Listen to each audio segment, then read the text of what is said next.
Chega de ficar calada. Olá, mulheres alinhadas, estamos nós aqui mais uma vez com o nosso podcast Elas Podem Mais. Eu, Ana Paula Maria, estou aqui para convidá-las a nos acompanhar, a se inscrever no nosso canal, a estar conosco com mais uma convidada muito, muito importante para a nossa luta, para a nossa cidade. E logo mais vocês vão poder conhecê-la, vão poder saber um pouco mais dessa história muito interessante. Eu estou aqui com a minha amiga Angélica, estou passando para ela. Olá, pessoal, e aí, tudo belezinha? Eu sou Angélica Paulino e hoje o podcast Elas Pode Mais traz uma convidada excepcional. Professora de Matemática e Física, coordenadora pedagógica da Prefeitura de São Paulo. Ela foi professora do Estado também, depois conta essa história, hein? Por que foi professora do Estado? Militante política, filiada ao PT, foi candidata a vereadora em Itaquá. Professora Rosana. Olá, muito obrigada pelo convite, é uma honra poder compartilhar as minhas experiências aqui na cidade e o que eu puder contribuir, eu fico à disposição de vocês. É a professora que mais assusta, né? A de matemática. É a professora de matemática e física. E como que você foi levada para as exatas, antes da gente chegar nessa parte da política? Por que exatas, por que física e matemática? Porque justamente eu não tinha essa facilidade com os números, né? Eu sempre fui uma estudante que as professoras indicavam aí um curso de humanas, um curso de letras.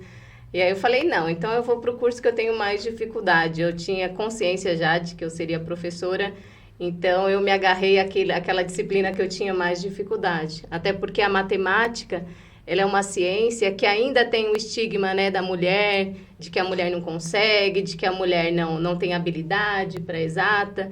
Então, assim, e é isso, a gente tem que ocupar espaços que comumente não são ocupados por mulheres, né? Então, a questão da matemática é isso, né? A autoestima da mulher, ela é massacrada ao longo dos anos para não acessar o conhecimento de exatas. E aí a gente tem que ocupar esses espaços novamente. E se você sendo da exatas, o que te levou a ser uma pessoa tão politizada? Como que a política entra na tua vida no meio de tanto número? A educação. Os professores, eles têm esse potencial gigante que é de abrir os olhos, né? De abrir, de ter esse olhar, né? Sobre a pessoa, sobre o indivíduo, sobre o sujeito, sobre a particularidade de cada um. Então, os professores foram eles que me inseriram nesse mundo, né? Por isso que eu tenho agora o prazer de retribuir tudo que eu aprendi com os meus professores, né? De fazer o mínimo, né? Em relação ao que eu recebi de educação, na educação básica, na escola pública. E agora eu estou retribuindo tudo que eu aprendi com os meus mestres, com meus professores. Professora Rosana, na exatas, você falou da importância dos professores nesse letramento político, nesse letramento social, de trazer essa consciência social para os alunos. E como que você consegue inserir isso na exatas, com a matemática, né? Porque a gente consegue pensar na professora de geografia, na professora de história, na professora de sociologia, filosofia, introduzindo essas questões políticas, essas questões sociais. Mas na exatas, como que isso funciona para você, com os seus alunos? Porque eu sei que seus alunos são muito ativos nas suas redes, viu? Eu percebo bastante os seus alunos participando. Sim. O ensino médio, principalmente, que era o meu foco, eu também trabalhava, né? Porque eu exonerei meu cargo de professora de matemática. E, assim, as minhas aulas iniciais, eu sempre fazia aquele traçado, né, histórico da educação brasileira, né? Falava, né, da questão da Constituinte, de que o Brasil nem sempre foi assim. E sempre utilizava a minha família como exemplo para eles, né? Falava, olha, a minha avó nasceu em 1918, não foi alfabetizada. A minha mãe nasceu em 1950...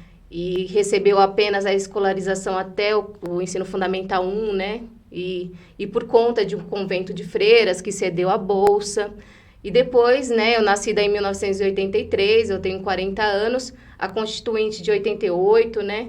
Que a partir desse momento os direitos foram abrangidos, né? Nós tivemos uma abrangência maior dos direitos. Então, aqueles poucos que tinham acesso à educação, como é o caso da minha mãe, por conta de bolsa, eles acabavam, assim, fazendo o papel social de também alfabetizar os irmãos, as pessoas mais próximas, né? A minha mãe também atuou como professora de alfabetizadora, porque não tinha, né? Então, assim, quem aprende a ler passava para os seus próximos, né? Então, essa trajetória da educação brasileira, o estudante, ele precisa ter essa consciência. E de uma forma bem pedagógica, bem didática, de falar, olha, a educação no Brasil, ela é recente. Então, o estudante, ele precisa saber que estar na sala de aula não é um dever, é um direito. Porque alguns estudantes, eles entendem, né? Você tem que o tempo todo convencê-los de que ali é o momento de que eu estou exercendo um direito, eu não estou sendo obrigado a estudar, eu estou recebendo um direito de estudar. Então, quando eu explico essa linha do tempo, né, da minha família, e traço isso como uma linha histórica de direitos, eu falo para o estudante, então a Constituição Federal, ela é recente, ela é de 1988, ainda nós estamos caminhando no direito, quer dizer, todos têm acesso, nem todos, né? A gente sabe que ainda não está tão assim, mas o acesso já foi garantido e que a gente está caminhando para a qualidade da educação e que eles, né, devem lutar por esse acesso, né? E por um acesso de qualidade, quer dizer, não basta eu estar na sala de aula, eu tenho que entender que é um direito que ainda não foi... Está construção, né? De acordo com a qualidade, porque agora é a qualidade. E as aulas de matemática, o meu foco era o seguinte, eu preciso mostrar... Principalmente, por que as meninas não têm esse interesse nas exatas? Eu tinha que mostrar, eu tinha que entrar na história, a interdisciplinariedade que a gente fala, né? Sim. Eu tinha que utilizar a história para demonstrar para as meninas o porquê que a gente não tem tanto interesse ou porque a nossa autoestima, ela não nos dá acesso aos cursos de exatas, de engenharia, de física. E aí, a gente vem nessa construção histórica, por exemplo, de perguntar para as meninas do ensino médio, que são maiores, o porquê que a gente não tem acesso a filósofas mulheres no contexto histórico grego, né? Por que que a gente não tem a presença de mulheres? E aí que eu entro, por exemplo, apresentando a Hipátia, que é uma filósofa matemática, né, de Alexandria, né, do Egito grego, né? E que ali ela foi executada por tentar exercer uma função que não era comum às mulheres, né? Exato. Então, quer dizer, quando as mulheres, né, tentavam, né, ter a mesma prática do conhecimento que um homem, elas eram executadas. O apagamento da história. É o apagamento. As mulheres sempre foram apagadas, né? Sim. Não aparecem. Então, eu consigo trabalhar. Estou trabalhando as cônicas geométricas. Aí eu entro com a Hipátia e falo, olha, ela provou que o movimento, né, de translação, ele é elíptico. Então, ela tá trabalhando uma figura geométrica extremamente especial e ninguém fala. Então, por exemplo, eu vou ensinar as cônicas geométricas, né, na escola e não vou falar que uma mulher teve uma contribuição a isso, aí que eu entro. Então, a gente está trabalhando cônicas geométricas, está trabalhando geometria analítica, então vamos falar de mulheres que contribuíram para isso, porque as meninas não têm esse acesso, eu não tive. Sim. Então, na escola, nenhuma professora ou nenhum professor de matemática teve essa abordagem comigo, e eu tinha essa preocupação de dar essa formação política em relação às mulheres e o porquê que a gente não tem esse acesso, né? Professora Rosana, professora da Rede Municipal de São Paulo, por que ex-professora do Estado? Eu tenho muita paixão pela escola, pelos alunos, principalmente do ensino médio, é que eu mais me identifico. E foram anos, assim, eu ingressei no Estado em 2001, assim que eu iniciei o curso de matemática, eu já comecei eventuando na rede estadual. E aí, daqueles anos para cá, foram só retiradas de direitos, né? Eu não acompanhei nenhum progresso na rede estadual e eu sempre na esperança, né? Não, no próximo ano vai ser diferente, no próximo mandato vai ser diferente, né? A gente sempre, né, na esperança, quando a gente está na sala de aula, a gente está com aquela esperança de que as coisas vão mudar. A educação é isso, a educação é esperançar. É você lançar, é você projetar para o futuro algo que você quer de melhoria para as pessoas, né? Para todo mundo. E aí eu percebi que essa visão neoliberal de governos de direita e de centro, eles minam os nossos sonhos assim, na raiz. Eles conseguem retirar os nossos sonhos e a nossa esperança, de forma a transformar a escola em empresas que devem dar resultados sem nenhum tipo de investimento. Que triste, né? Isso que você está falando. É muito triste, essa visão neoliberal de de que o indivíduo é responsável pelo seu próprio fracasso. Por exemplo, eu, enquanto governadora, eu não preciso investir mais nada. As pessoas que lutem com o mínimo, né? Com um salário baixo, extremamente baixo.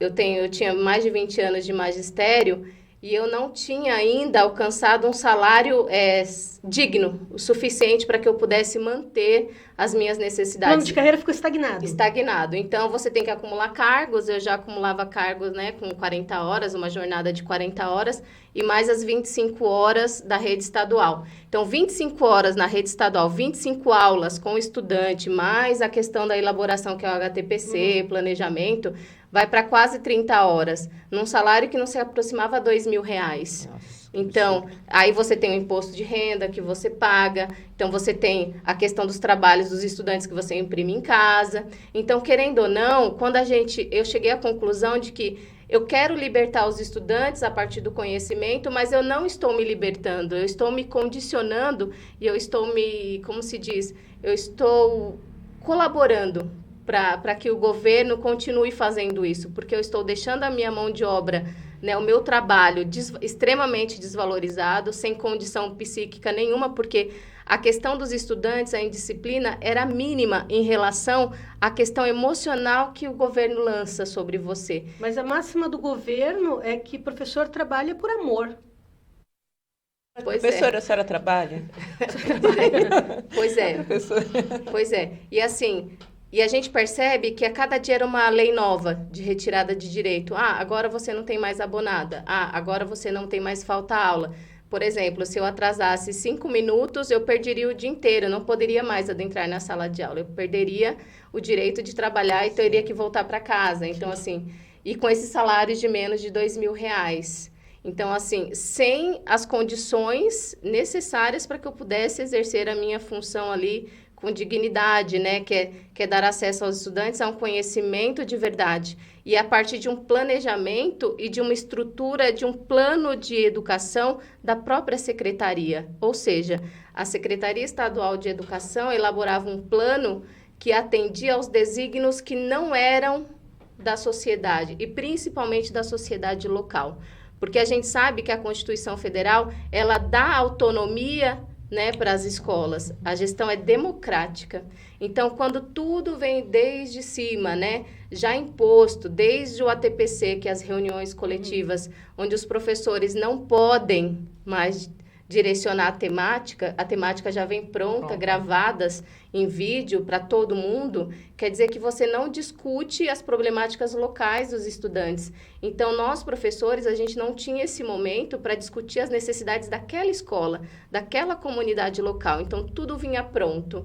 Eu preciso de um tempo para dialogar com os meus pares, para eu poder, por exemplo, fazer um projeto adequado que atendesse às necessidades dos meus estudantes. Eu preciso dialogar. Eu preciso dialogar com os coordenadores pedagógicos, eu preciso dialogar com o diretor, com a comunidade local. São momentos que a gente constrói um projeto político-pedagógico. Só que isso é cerceado a partir do momento de que tudo já é pré-estabelecido. E pré-estabelecido por pessoas que nunca entraram na sala de aula. Sim. Isso é o mais revoltante, né, Ana Paula? Exato. E a gente está vendo que esse desmonte, principalmente nos estados que têm governos neoliberais, governos de direita, ele é galopante.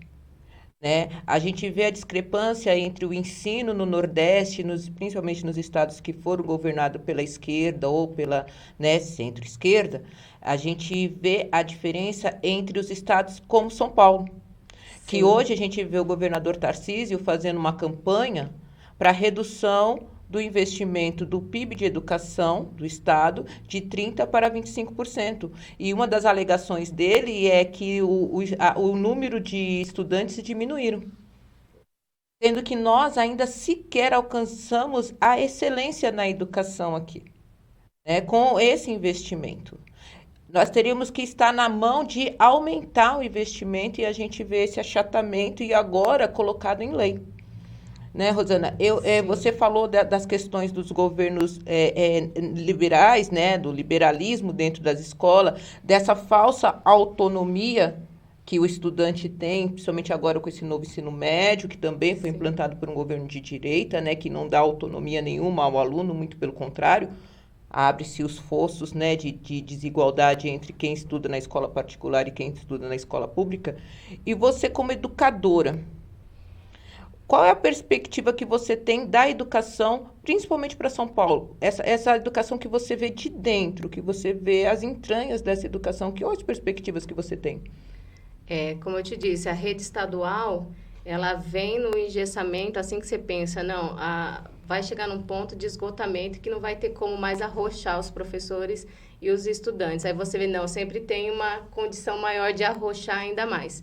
As salas de aula superlotadas, e eu não vejo uma perspectiva, assim, de mudanças para os estudantes, para a comunidade, porque, como eu disse, se eu não chamo as pessoas para participarem da construção de um projeto político-pedagógico, eu não atendo de acordo com o que ela precisa. Exatamente. Né? Eu não atendo e eu não melhoro, porque eu não dou ouvidos, né, àquela comunidade local.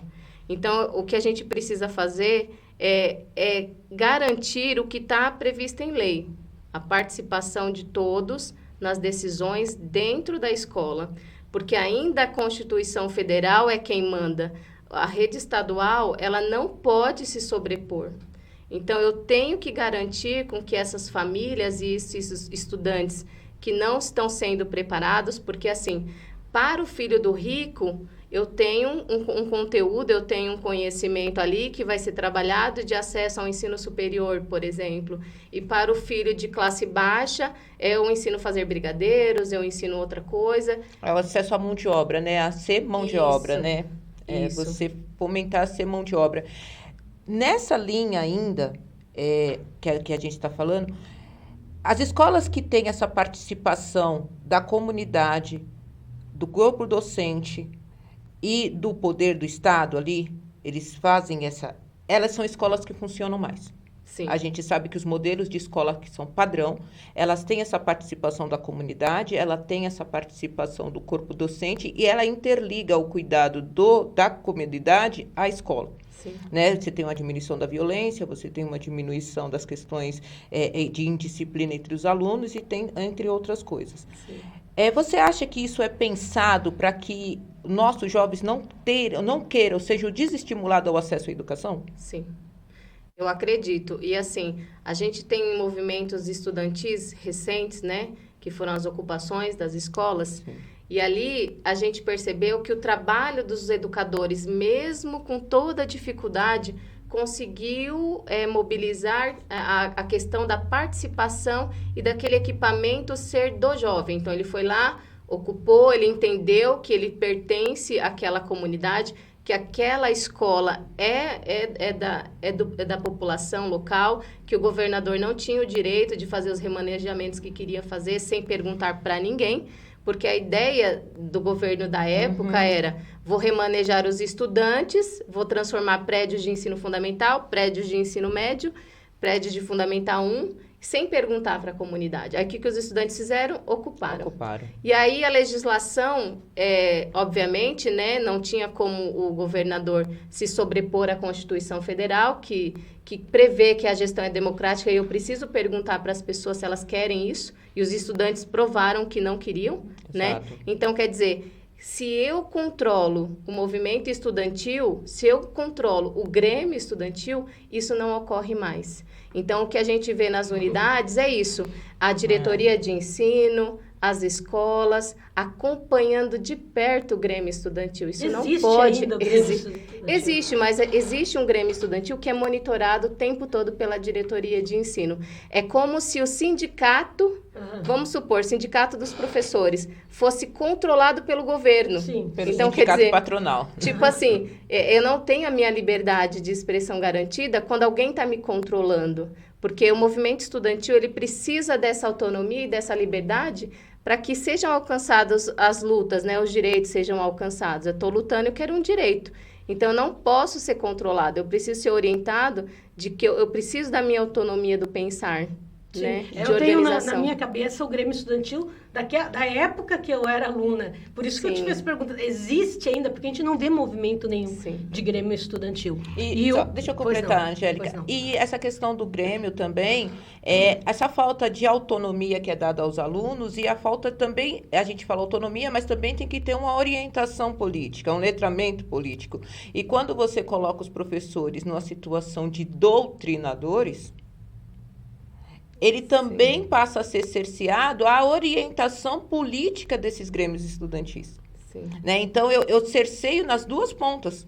Né? Os professores que teriam as ferramentas para entregar para esses alunos poderem manejá-las na atuação junto aos grêmios, e os professores que também são perseguidos quando fazem esse manejo desses instrumentos. Você está falando da escola sem partido, né? Que tanto se fala hoje, né? Exato, que é a escola que mais tem partido, porque quando você fala assim, né, não tem partido, você tá indo para um Obviamente. lado, você está escolhendo um lado que vai fazer. É o lado do dominado, né? Você vai ser dominado, então você cede ao dominador e pronto, você cede calado. Porque o princípio do Grêmio Estudantil os professores também não podem influenciar, porque os professores também representam o Estado enquanto poder, né? Então, assim, o Grêmio Estudantil, ele deve ter um afastamento total em relação à orientação de um professor, ou de um diretor, ou do governo em si, porque nós representamos o governo, né?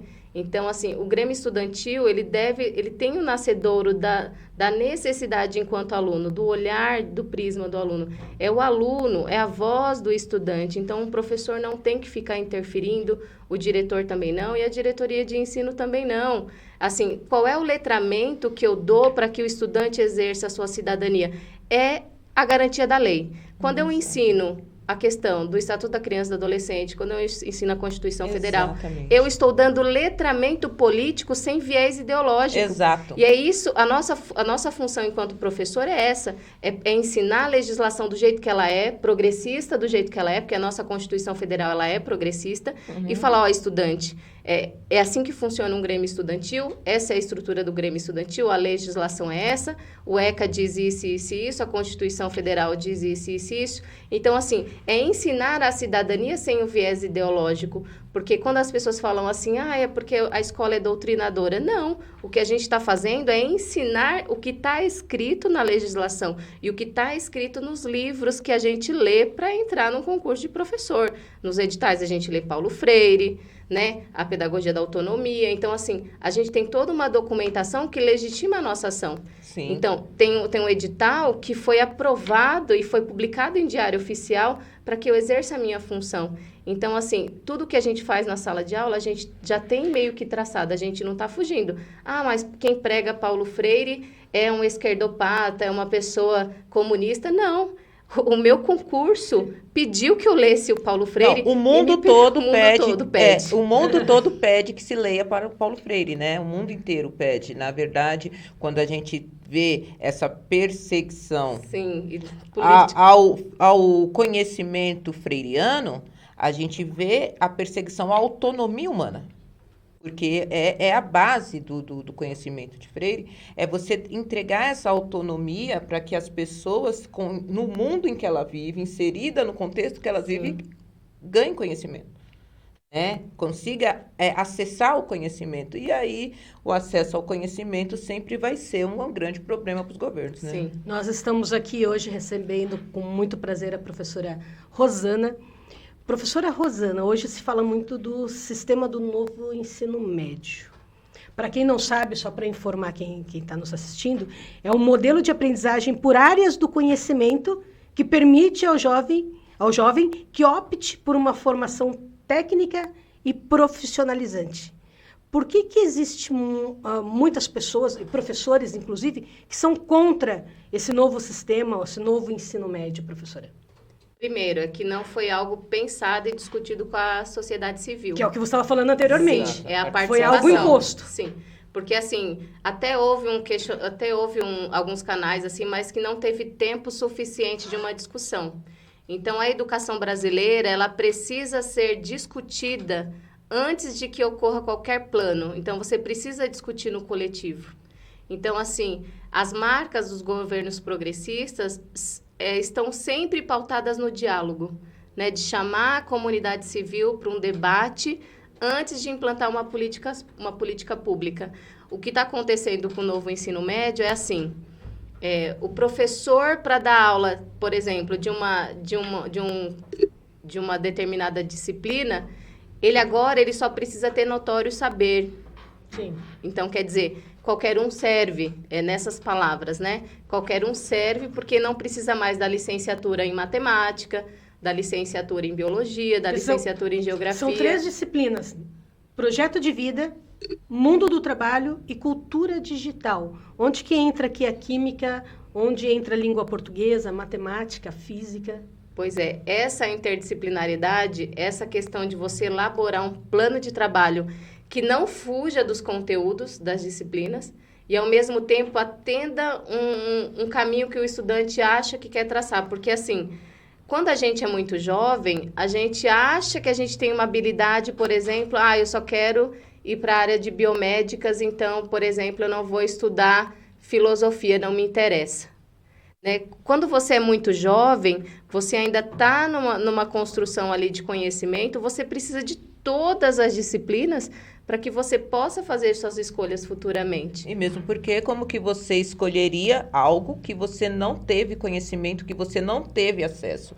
Como que eu posso colocar para um jovem, né, um adolescente, em formação, que ele deva escolher entre essas matérias eletivas, sendo que ele não foi apresentado às demais. Se ele já tivesse uma carga de conhecimento básica de todas as outras matérias, Isso a gente mesmo. poderia falar que está havendo uma eleição da matéria preferencial dele, né? Sim. Da aptidão daquele aluno. E o que eu falo, Rosana, e assim, gostaria que você comentasse, é a questão do novo. Sempre que a gente coloca algo para prejudicar o povo, a gente coloca algo novo, reforma. A gente coloca esses Sim. jargões que dá a entender que está havendo uma melhoria naquela educação. A gente está falando de uma seleção. E não é uma seleção natural, é uma seleção imposta. Imposta e muito bem prevista, né, Angélica? Porque, assim, a partir do momento que eu faço para os alunos da escola pública uma escolha, imponho uma escolha, eles não estão escolhendo. A escola particular não tá tendo esse novo ensino médio, né? Nesse padrão, não. A escola particular está dando todo o arcabouço do conhecimento para aquele aluno que vai ser cobrado na universidade dele. Então, você já cria, né? Uma seleção. Uma seleção. E o que eu quero falar é assim, essa questão do novo. Você acha que nós estamos aí caminhando para os 10 anos da cota, né, das ações afirmativas para a escola pública e para os alunos afrodescendentes e indígenas? A gente comprovou por esses jovens que adentraram ao ensino superior através das ações afirmativas que eles são realmente muito bons ali, né, que não havia uma diminuição do ensino. Essa reformulação do ensino já não é para tentar provar a tese de que nós vamos desqualificar o ensino superior se tivermos ações afirmativas, nós vamos desqualificar. E agora, desqualificando os alunos, eles não vão conseguir comprovar essa tese? Então, como eu disse, é um projeto neoliberal. Então, assim, eu coloco todo o fracasso escolar, toda a culpa em cima do indivíduo. Gostei muito quando você colocou isso. E tiro a responsabilidade do Estado sobre a vida das pessoas. Então, assim, você não ter direitos trabalhistas, você não ter uma escola de qualidade, a culpa é... Tudo que isso te causar de sofrimento social não é culpa do governo, é culpa sua, é culpa individual sua. Então, assim, é como você disse, eu tenho a lei de cotas, só que todo o meu ensino médio foi deficitário em relação ao conhecimento, que é para poder provar que eu não posso estar ali. Exato. Né? Eu não tenho condições de continuar aprendendo no ensino superior, porque foi me negado o conhecimento no ensino médio. Como é que eu vou continuar aprendendo no ensino superior, né? Então, assim, a questão neoliberal, ela é evidente nesse sentido de jogar a responsabilidade do fracasso no indivíduo e a ausência de políticas públicas, né? Então, assim, eu não preciso ofertar uma escola com um professor qualificado, que tem um mestrado, que tem um doutorado. Não, notório saber já é suficiente, ou seja, nem a graduação é suficiente.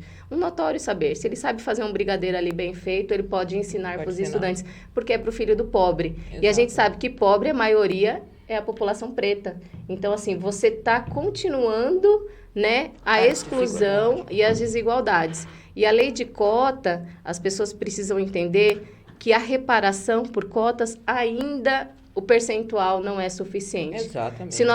Se os pardos e os pretos são maioria, 50% não é suficiente. Não é suficiente. A gente precisa entender que não somente as cotas, né? A gente precisa de outras reparações para que o acesso ao ensino superior seja garantido, como moradia, né? Auxílio permanência. Então, assim, eu preciso de uma casa para eu poder chegar da escola e ser acolhido. O que a gente verifica nas periferias é que, assim, o estudante, quando tem uma chuva forte, a casa é levada junto. E como é que ele vai frequentar a escola no outro dia, se ele não tem onde tomar banho, ele não tem onde fazer uma refeição, a casa dele foi levada junto com a enchente. Como é que ele vai conseguir estudar? Então, assim, a reparação histórica do ensino superior em cotas, ela tem que começar na base. Onde que é a nossa base? É a nossa família. É um governo que fala muito de família, só que não dá a dignidade básica para que as pessoas tenham a sua dignidade, assim, no seio familiar, de ter a sua casa, de ter para onde Saneamento voltar. básico, né? Uma estrutura. Isso. Professora Rosana, você foi candidata a vereadora em Itaquá. Isso. Filha de Itaquá. Eu me atrevo a dizer filha de Itaquá porque você disse que foi muito nova, né? Veio muito nova para Itaquá. Sim, 5 anos. Então eu considero e me atrevo a dizer que é filha de Itaquá, né? Sim. E daí você teve toda a tua vida, estudou, se formou em Itaquá e foi vereadora, candidata a vereadora em Itaquá. E formou a bancada do GIS. A bancada do GIS com o professor Cássio, com a professora Marli, com a professora Elaine. Como que foi essa experiência de ser vereadora, de almejar um cargo eletivo na sua cidade? Então, eu cheguei em Itaquaquecetuba com 5 anos de idade e eu passei a minha vida toda nesse município que foi acolhedor para minha família, né? E a educação, ela transformou a minha vida. E eu entendo que eu preciso, de alguma forma, retribuir às pessoas dessa região, as pessoas de Itaquaquecetuba, todo o acolhimento que eu recebi, né? A gente sabe que por parte dos governos esse acolhimento ele não acontece, mas eu digo pelas pessoas. Eu digo pelas pessoas que ocupam esse espaço. Eu preciso devolver esse acolhimento que eu recebi e é ensinando as lutas, né? É uma professora ensinando os caminhos da luta, porque até para lutar a gente precisa aprender com alguém, né? E eu aprendi com os meus professores e eu, enquanto professora, eu quero ensinar a lutar. E ser vereadora, assim, eu percebi que a representatividade, ela é de extrema importância. As meninas, elas não se enxergam no legislativo, nem municipal, nem estadual, nem federal. Todas as imagens que nós somos bombardeadas diariamente são imagens de homens de terno e homens brancos, em sua maioria, que estão legislando por nós, que estão decidindo sobre as nossas vidas. Então, eu preciso servir de exemplo para as meninas, exemplo de coragem, porque é um silenciamento histórico, né? As mulheres, nós mulheres, passamos por silenciamento, por processos de silenciamento que acontece até hoje. Então, dar visibilidade à luta feminina e servir de exemplo para outras meninas é essa forma de retribuição de que eu recebi de Itaquaquecetuba. E eu quero continuar ainda, né, ensinando essa luta. Então, essa experiência de me candidatar, de ter R$1.900 de um orçamento para uma campanha, e eu não empreguei... Esse foi o valor para a tua campanha? Esse foi o valor, de R$1.900, nem mais nem menos. E a gente sabe que há aí uma corrida aí dos partidos para que mulheres se candidatem para cumprir uma cota, né, partidária. Só que eu não queria ser laranja de ninguém. Eu queria realmente mostrar para a população de Itaquaquecetuba o que é a política. Então, a gente sem dinheiro nenhum, com R$1.900, eu não empreguei mais nada, nem um centavo a mais. Nós passamos por Itaquá de cabo a rabo com uma bicicleta, uma caixinha ali de som e um microfone muito gogó. Porque, assim, o que eu queria mostrar para Itaquaquecetuba é que a política, ela não necessariamente precisa ser do jeito que é, da moeda de troca. E de uma moeda de troca muito barata, né? Na época do Toninho da Pamonha, era o sorvete que comprava o voto. eu participei de tudo isso. Eu sou da época do Toninho da Pamonha, né? Do peão de boiadeiro. Sim. De que eu ofereço um rodeio e eu garanto, a próxima eleição eu garanto votos. Eu distribuo sorvete, eu ganho votos. Eu ganhei um kit escolar do Toninho da Pamonha. Nossa, eu lembro até hoje as canetinhas. Então, assim, na memória afetiva, a política é essa, do toma lá da cá em Itaquaquecetuba. E o rodeio tá voltando, né? O rodeio tá voltando. Então, O rodeio tá é voltando, muito triste. professora, com o pior IDEB do Alto Tietê em Itaquá. Mas nós não 5. estamos entre Pois as é. 100 melhores cidades Sim. do Brasil para se viver? Na visão ilusionista, sim. É, né? Pode ser que sim. Professora, 5 pontos no IDEB, 5,6. Isso porque caiu Muito triste. 1,75 da última pesquisa. Guararema tem 7,2. Só para as pessoas que estão nos ouvindo Sim. ter uma noção do que é o IDEB, né? Guararema, 7,2. Arujá, 7. Mogi, 6,9. Itaquá, 5,6. E daí vem rodeio. Sim. Aí eu pergunto para você, existe um currículo específico para o município de Itaquaquecetuba? Construído especificamente para essas crianças? Não. Mas o município não está cumprindo as metas que vai vencer agora, esse ano, o ano que vem. Esse ano, o ano que vem que vai vencer. Sim. E não cumpriu as metas. Aluguel de creches Sim. subvencionadas. A última contagem que eu Não ouvi tem do construção de creches, prefeito... né? Não tem. A última contagem que eu lembro, de repente essa contagem aumentou, foram 12 creches que ele disse que inaugurou. A gente sabe que nessas 12 creches inauguradas, muitas foram reformadas. Sim. Né? E são subvencionados, ou seja, estão sendo entregues para um empresário, que tem o nome lá de ONG, né? A gente... Sim, fica com recurso da educação. né? Exatamente. E o recurso da educação, professora? Esses dias eu publiquei um documento do Tribunal de Contas, e todo ano acontece isso, que o município não repassa para a educação os 25%. E daí quer que o IDEB aumente? E daí fala de inaugurações, de creches, e a gente tem um saldo aí de 5 mil crianças de 0 a 5 anos Aguardando. que não tem vaga em creche. Não tem. E a transição também, que não é respeitada, né, Angélica? Porque nós estamos falando dessas creches feitas dessa forma, dessas PPPs aí de educação, né? Que essas parcerias que se cria e não tem o conteúdo pedagógico e não tem a formação... Não tem fiscalização, não tem a formação pedagógica necessária e também não tem a estrutura para o recebimento, para que essas crianças sejam recepcionadas no ensino primário. Exatamente. Né? Você tem uma sim. quantidade de crianças dentro das creches e que não vão ser recepcionadas no ensino primário, porque não tem a estruturação da prefeitura para essa educação primária, essa educação básica. E a perca dos melhores anos da vida das crianças, os melhores anos de aprendizado. É a né? base. É a base. É a base, né? É uma Você educação está infantil. perdendo o melhor momento dessas crianças. Rosana, professora Rosana, eu vou fazer uma digressão aqui, né? Porque você já demonstrou com seus anos de magistério, seus anos no ensino, essa consciência social e política. Mas quando veio esse desejo da política partidária? Né? A gente tem... Porque todos nós somos políticos, né? Nós estamos fazendo política aqui. É uma forma de política. Você conversar sobre os problemas do dia a dia, o valor do pão, do leite, do aluguel, a carne que sobe ou que desce... Isso é política, né? Isso é uma política social.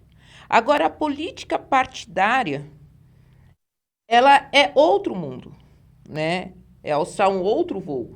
E como você, vinda do magistério, achou que esse voo era interessante para você, que era um local que nunca foi acolhedor, a gente sabe disso, né? E hoje muito mais claro ainda para a gente tudo isso, essa grande discriminação de gênero que a gente tem dentro da política. Mas quando que você se atraiu para essa política partidária? Eu percebi que não bastava só a sala de aula, né? Porque ali eu estou trabalhando diretamente com a construção de cidadão consciente, né? Com a libertação do indivíduo. Mas eu percebi que só ali não era suficiente. Eu precisava servir de exemplo para as meninas. Eu precisava tomar a frente. Porque se fica só na expectativa, ensinando, né, o que é uma política institucional, como que funcionam as regras, Só que, ao mesmo tempo, as meninas não enxergam. Você está mostrando, você está ensinando como que funcionam as regras da política institucional, só que elas não enxergam mulheres que tomam a frente. Então, não bastava somente a teoria, somente o discurso. Eu tinha que apresentar a prática. Porque se eu não fizesse, quem vai fazer?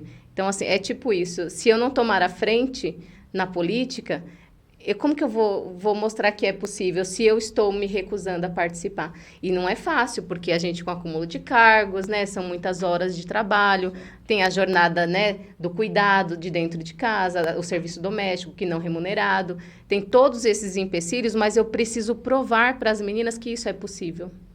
Então, a política partidária, ela veio com esse objetivo de mostrar que nós precisamos ocupar esses espaços, que nós precisamos, né, dar o primeiro passo. Eu preciso dar o primeiro passo para servir de exemplo para as que estão atrás de mim e para as que virão. Então, assim, eu sou muito grata a todas as mulheres que participaram da política até hoje, Benedita da Silva, a elaboração da Constituinte, né? Você me indicou o vídeo Lobby do Batom e eu fiquei Excelente. Assim encantada. Para as demais mulheres, assistam. Eu fiquei Lobby do Batom. Encantada com a participação dessas mulheres numa época super difícil, né? E a Benedita da Silva, que é preta, né? E ela conseguiu um cargo tão importante naquele momento. A Câmara dos Deputados não tinha nem banheiro feminino. Isso. Elas ficaram ali 3 meses e não tinha banheiro feminino. Para ver como é importante essa tua fala, professora, de colocar as mulheres como plano principal. Porque não existe políticas públicas voltadas para mulheres... Sem a participação da mulher. Sem a participação da mulher, quando a gente tem homens no poder, né? Então, assim, como a Benedita da Silva também, ela se posicionou à frente num momento bem difícil, então nós mulheres também temos que acompanhar, né? É possível, é um lugar possível, é um lugar que nos pertence também, a representatividade. Se mais de 50% do eleitorado é feminino e o outro 50%, exatamente, nós somos mãe desse outro 50% que sobra, então nós somos praticamente 100%, E já né? chefiamos quase 60% dos lares, né, nacionais são chefiados por mulheres, mães solos, né? ainda, São né? as mães solos, Mães solos. são as mulheres que são arrimos de família, as provedoras financeiras, e aí a gente, em todos os espectros dessa sociedade, a mulher está à frente, e quando chega no espectro político, a gente quer que se cale. O cálice, né? É o cálice. Vem o cálice da mulher. O cálice.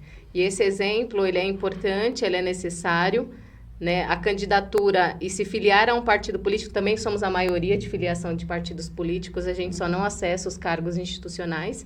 Então, é um passo que a gente precisa dar.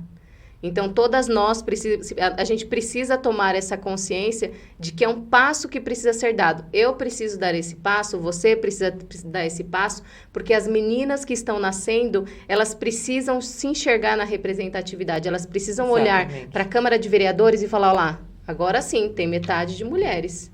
Agora sim eu estou vendo mulheres decidindo sobre a minha vida. Agora sim tem mulheres na Câmara de Deputados. O que a gente faz com as meninas mais jovens é uma negação. A gente tá permitindo com que esse machismo, com que essa cultura do silenciar-se, ele se perpetue. Exato. Alguém precisa barrar isso, alguém precisa quebrar.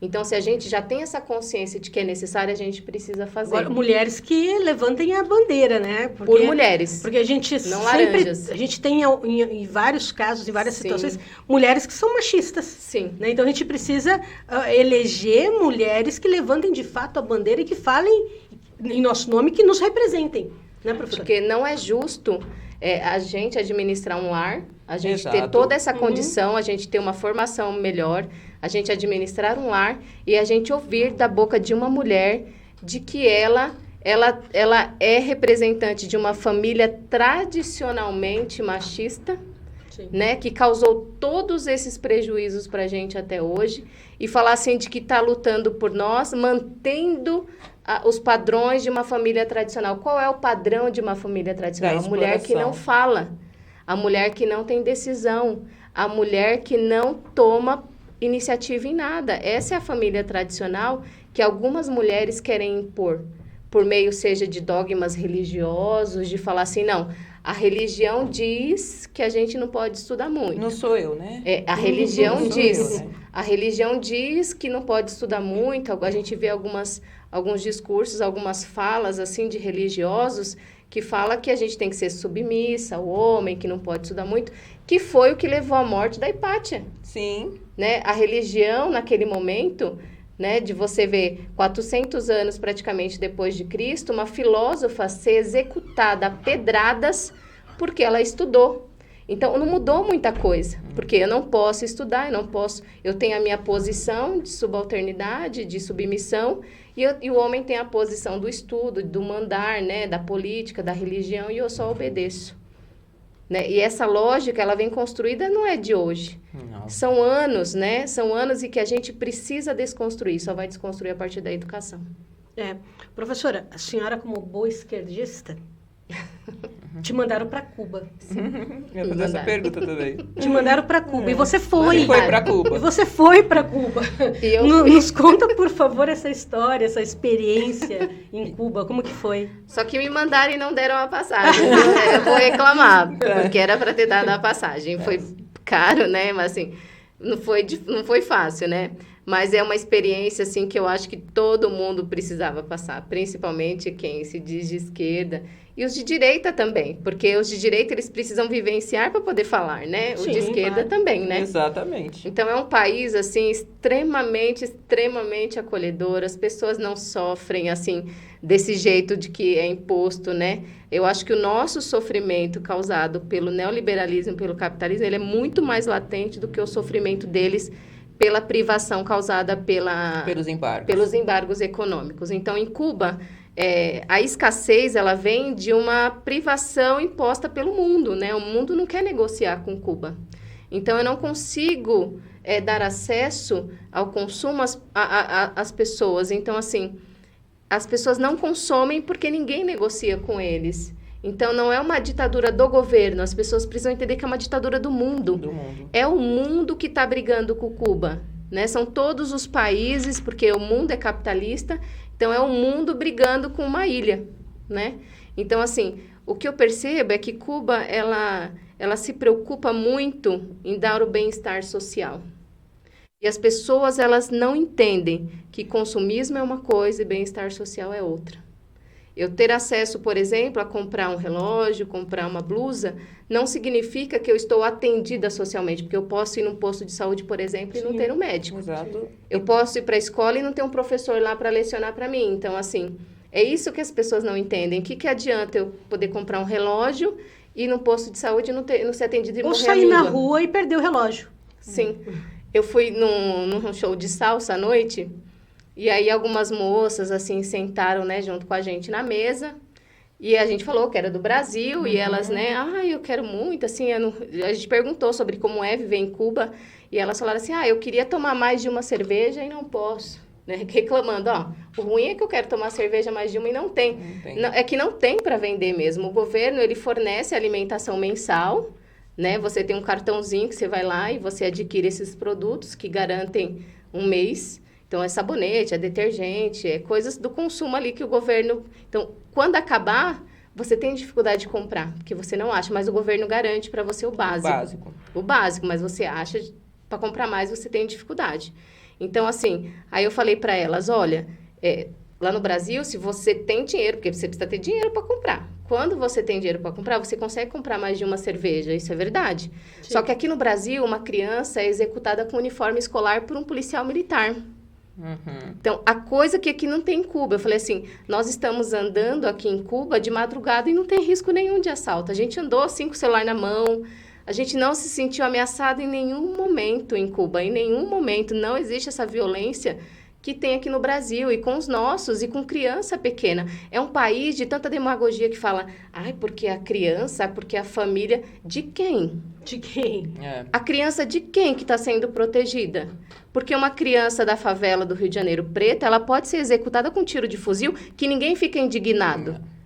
Os dogmas aí não ficam à flor da pele quando uma criança leva um tiro de 12, por exemplo, de um militar, aí não tem problema. Ou 80 tiros no carro. Ou 80 tiros no carro de um trabalhador. Então, assim, São coisas que a gente não... Isso não existe em Cuba, essa violência. E Cuba me chamou muita atenção, que é um país preto. É um país lindo, é um país preto. É um país que se assume enquanto preto e não sofre o racismo por ser preto. Porque o racismo também é uma questão econômica, né? Capitalista. Então, os pretos, eles sentem toda a liberdade do mundo e não sofrem o racismo que a gente sofre aqui. Então, assim, eles têm a liberdade de exercerem a religião africana, de matriz africana. Então, os lares são todos, assim, ornamentados, ali os prédios são ornamentados. Você percebe a influência das religiões de matriz africana e que eles não são perseguidos por exercer, como acontece aqui no Brasil, porque aqui no Brasil a gente não pode ser do candomblé. A gente não pode andar de guia, a gente não pode andar de branco. E lá, as guias são muito frequentes. As roupas, sim, eles andam todos de guia, assim, todos não, né? Mas os que querem andar de guia, eles andam porque não vão sofrer preconceito. É diferente do Brasil, que se você andar de guia, você pode até ser morto, porque pode vir um extremista religioso e querer te matar porque você é do candomblé, porque você é de religião de matriz africana. Então, assim, são características que são visíveis, que a gente percebe que o racismo, ele é realmente econômico. Exato. Ele tem essa origem capitalista, sim. Então, é um país de maioria preta. Por quê? Porque a elite, na Revolução, ela foi extirpada. Ela saiu, ela foi colocada para fora do país. Então, quem sobrou? E para fazer campanha contra o próprio país, né? A gente sim, vê os que fugiram. Os que saíram da Venezuela fazem essa campanha, né? Sim. Os que saíram de Cuba fazem essa campanha porque eles queriam manter os seus próprios privilégios. Sim. Né? Vamos manter os nossos privilégios e aí eu saio e aí você vai ouvir, porque às vezes você pode falar assim, mas eu conheci um cubano que falou, então... Que fugiu, né? Que saiu, fugiu. Aí você pergunta que cubano, qual era a situação da vida dele ali e qual é o que ele defende. Porque o que a professora Rosana traz pra gente, mulheres, é muito interessante. Ela quebra aqui a falácia do obter bens como obter felicidade. Uma coisa não está ligada à outra. O consumo, a gente adquirir bens materiais, não nos gera felicidade. Cuba sofre um embargo econômico há quase 50 anos. Sim. 50 anos. Um embargo econômico imposto pelos Estados Unidos por causa de uma luta, né, que não era de Cuba, né? Na verdade, não fazia parte de Cuba, mas que Cuba foi colocada ali, né? Porque questões da União Soviética, da corrida armamentista, da corrida da Guerra Fria, e Cuba foi colocada ali não tanto pela Revolução de Fidel, mas pelo posicionamento dele pelo povo, do que realmente é felicidade. E como consumo em si não é felicidade. Não é qualidade de vida. Não é você ter. Então, eu tenho liberdade no Brasil de comprar. Mas quando há essa liberdade de comprar se não há o dinheiro? E se não tem direito à vida, né? Porque você é executado a qualquer momento pela cor da pele. Mas eu falo assim, você pode comprar. Eu falo pro menino da favela, você pode comprar. Ele pode mesmo. Tem lojas espalhadas com coisas do mundo todo que não acontecem em Cuba, né? Mas só que ele não tem acesso. Ele não tem esse dinheiro.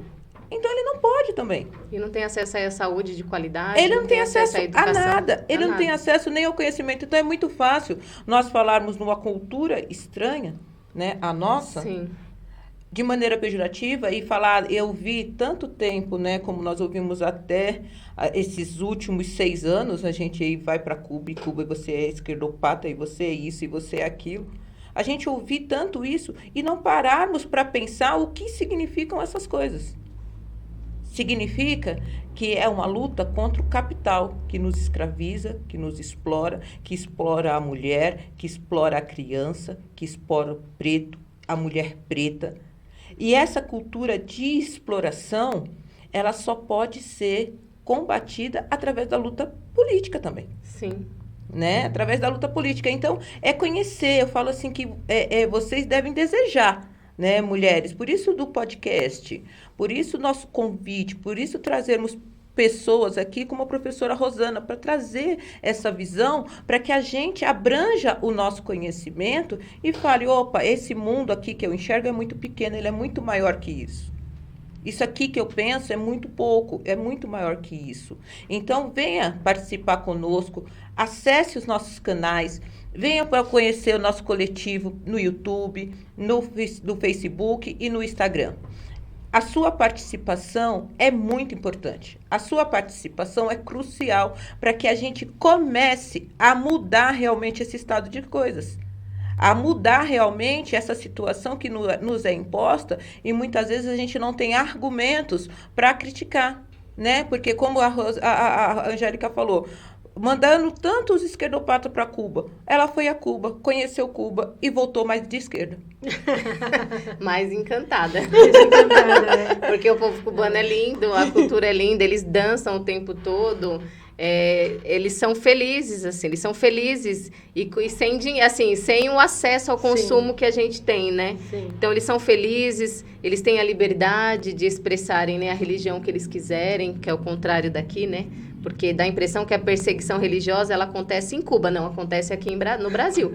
Aqui eu não posso ser de uma religião de matriz africana, lá eles têm essa liberdade. E assim, a questão do ensino, a gente não conseguiu, porque a gente ficou uma semana só, eu e meu namorado, a gente não conseguiu conhecer as escolas de perto. Mas todos estudantes uniformizados, todos indo para a escola, os casarões antigos todos ocupados por pessoas. Então, assim, as pessoas não existem moradores de rua. Tem um ou dois, assim, que você verifica que tem a questão, né, de problemas mentais ou de álcool, de alcoolismo, né? Mas que são acompanhados o tempo todo. Que são doenças. Que são minoria, assim, mas que são acompanhados. O tempo todo tem uma assistente social conversando com eles, tentando acolhê-los. Então, assim, para você ver que mesmo assim eles respeitam a liberdade individual. Se a pessoa não quer morar numa casa, então eles deixam à vontade. Quer ficar na rua? Então você vai ficar na rua. Mas a gente dá uma assistência social para você, mínimo, né? O respeito à individualidade. É o respeito à né? individualidade. E daí eu vou mudar a abordagem agora e as suas falas a respeito do negro, a respeito da educação, a respeito de Cuba, está sendo muito, muito interessante, muito proveitosa. E eu vou mudar um pouquinho esse eixo aí. Você teve uma experiência na aldeia Pataxó. E daí eu assisti um vídeo teu que você diz assim, discutir a questão indígena é discutir a vida humana na Terra. Pois bem, professora, disserte, por favor. O respeito à ancestralidade, ele é crucial. Então, assim, o povo preto, ele precisa respeitar a própria ancestralidade para ele poder avançar.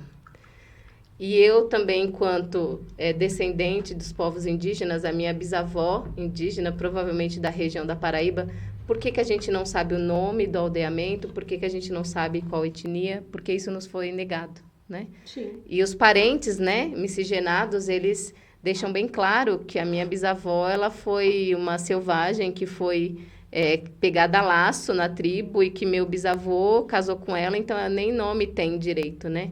Então, assim, tudo isso foi negado. E reconstruir isso e fazer o caminho de volta para a nossa ancestralidade é muito complexa. Com certeza. Porque foi negado, a gente não tem nem o nome, a gente não sabe de qual aldeamento é. Tem lacunas, né? Tem essa lacuna gigante. E, assim, fazer essa visita a uma aldeia Pataxó, na Bahia, ela foi de extrema importância porque também foram povos que foram retirados do território.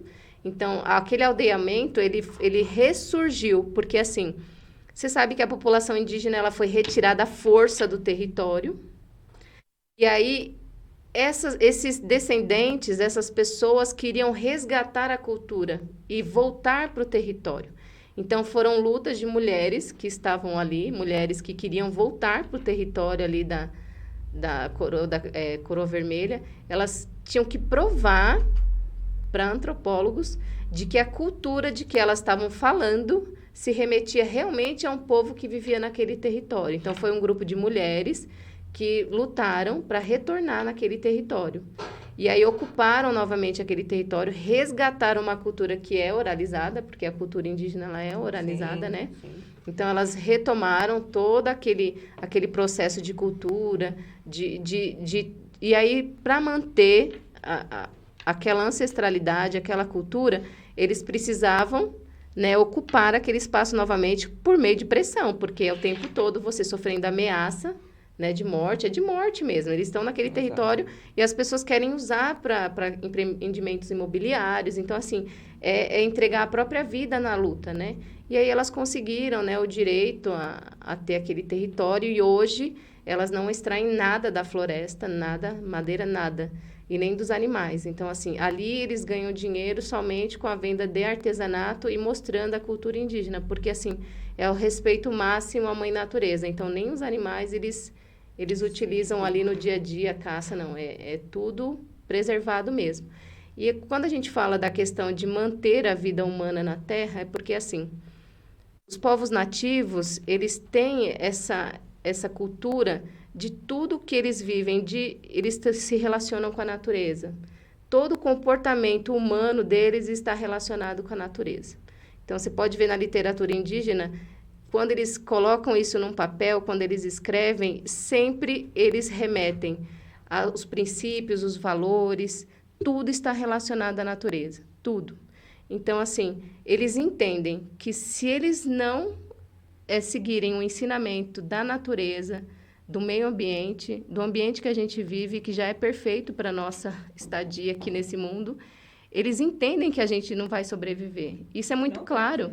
É uma cultura, assim, de respeito máximo à Mãe Terra, de saber, olha, a água do rio tem que estar limpa para eu poder ter um peixe. A árvore é importante para eu poder ter oxigênio. Agora, nós, sociedade branca, civilizada, né, constituída aí de uma concepção de conhecimento branco, eurocêntrico, a gente desmata tudo e fica com uma temperatura de 40, 50 graus, que é o que a gente está vivendo hoje. Segundo um secretário municipal de São Paulo, o planeta se reconstrói sozinho, né? Ah, sim. Uhum. Não foi isso que a gente ouviu essa semana? Se tirar pessoas como ele. Eu concordo com ele. Se tirar pessoas como ele, Sim, que degradam o meio ambiente, que não tem respeito nenhum, se tirar ele e toda a turma que os apoia, a gente pode ter uma regeneração da Terra. Enquanto essas pessoas colocam que o índio e o indígena, né? Sim. Os povos indígenas, eles... mas eles querem ser... Né? Vou usar a palavra de um ex-inelegível, hoje inelegível e inominável. Sim. Tem que ser integrado à sociedade. Como se fossem marginais. Né? Eles são uma sociedade, né? Eles são uma sociedade. Culturalmente. Uma cultura, eles têm a cultura, eles têm a religião, é um povo. São povos, várias etnias, integrados à terra. E quando a gente dissocia o índio, o indígena, os povos indígenas da terra, a gente desconfigura o povo, né? A gente faz essa desconfiguração. E a gente passou esses anos de desmonte, né? Esses anos de desmonte, esses anos todos né? Desde 2015 para cá, né? Uhum. A gente teve esse aceleramento desse desmonte, principalmente contra os povos indígenas, e o negacionismo, né? A gente tem porque o que você está falando, Rosana, é a questão do negacionismo, é negar o óbvio, né? A gente começou a aprender a negar o óbvio. E aí, a minha pergunta você acha que hoje, depois de todos esses desmontes, com o retorno do Partido dos Trabalhadores, ao qual você é vinculada ao governo, com a Constituição, porque constituiu-se um Ministério dos Povos Originários, né? O Ministério dos Povos Originários alçou um outro patamar de proteção. Você vê perspectiva da gente mudar essas falácias, essas fake news e todas as mentiras que foram colocadas e realmente ter avanços nessa questão da demarcação das terras indígenas, do marco temporal e dessas outras questões? Sem a participação popular, eu acho que vai ser difícil, porque, assim, o que as pessoas precisam entender é que a política institucional ela é composta por várias etapas. Então, eu tenho o legislativo, eu tenho o executivo, eu tenho o judiciário. Né? A gente está caminhando porque ainda o judiciário está se dispondo mais ou menos a caminhar com o executivo, né? Porque está ajudando nessa questão do golpe, né? Tá com que a democracia fosse efetivada, né? Aos trancos e barrancos, mas a democracia está se salvando graças ao judiciário que está participando ali ativamente. Mas eu não vejo muita mudança, por quê? Porque a gente tem um legislativo de centro-direita. Então, o legislador, quem faz as leis hoje no Brasil, é de direita, é do agronegócio. está interessado nas terras indígenas. Então, eu não posso cobrar que o presidente Lula sozinho faça todas essas políticas sobre ameaça de um legislativo que está, assim, caminhando lado a lado contra até eles mesmos, porque, assim, eles meio que fecharam os olhos para o golpe também, e que eles iam sofrer com o golpe. Então, eles não estão nem aí, nem com eles, nem com ninguém. Então, assim, é uma bancada muito perigosa do agronegócio que está preocupado em ocupar essas terras indígenas. Então, o que a população precisa entender é que o presidente, sendo, né, mais progressista, que tem essa preocupação com os povos originários, ele precisa da população nesse momento para que se efetive políticas públicas. Por quê? Porque a gente tem uma bancada que vai usar de toda a sua força, e que é grande, é uma força grande, para oprimir essas tentativas de políticas públicas de proteção dos povos indígenas. Então, assim, a gente tem que ensinar a população como que funciona a política institucional. Olha, tudo bem, a gente tem um presidente de esquerda agora, de centro-esquerda, né, de esquerda. Só que agora ele precisa de um legislativo coerente, senão ele não governa. Porque o tempo todo toma lá da cá. Os ministérios ficam sob ameaças o tempo todo, do sistema de troca. Por quê? Porque a população, ela vota numa pessoa para o executivo e ela nem liga para quem ela votou para deputado. Ela nem liga. Tanto que a gente vê como é que a gente tem um presidente que é de esquerda e uma bancada que é de direita. E do agronegócio, a gente não faz parte do agronegócio. Exato. A população brasileira, em geral, ela é vítima do agronegócio. Ela foi expurgada aí dos territórios a partir do agronegócio. E como que a gente vota no agronegócio? E a própria proteção da economia familiar, né? Da produção da economia familiar. Agricultura familiar A gente vê a agricultura familiar e a gente vê a perseguição aos movimentos sociais defensores da terra e da agricultura familiar. Essa perseguição, e que a gente vai ver que a grande mídia sempre vai mostrar o MST como o invasor de terras, não como o grande defensor da agricultura familiar. E quando a gente fala, e desculpa eu tomar até o tempo, Rosana, quando a gente fala de agricultura familiar, a gente fala da agricultura que coloca a comida no seu prato. É uma discrepância nessas ações que a gente mora no país que mais produz grãos. Qual é o índice de fome? Porque esse grão é para produzir a ração de porco chinês, né? Então, assim, eu exporto a soja totalmente. Então, assim, produção de soja não é para alimento do povo. O povo precisa entender um pouquinho como que esses índices aí de exportação, eles o quanto desses índices aí, desses valores, esses bilhões voltam para a gente, ou ficam aqui em políticas públicas. Não ficam. Hoje eu estou privilegiada, né? Porque eu estou com 2 professoras na mesa, né? Então, a gente tem que fazer com que a linguagem jurídica, e eu vou falar da minha área, ela foi feita, né? Termos jurídicos e termos econômicos foram feitos para afastar o homem médio, a pessoa comum, do conhecimento daquilo.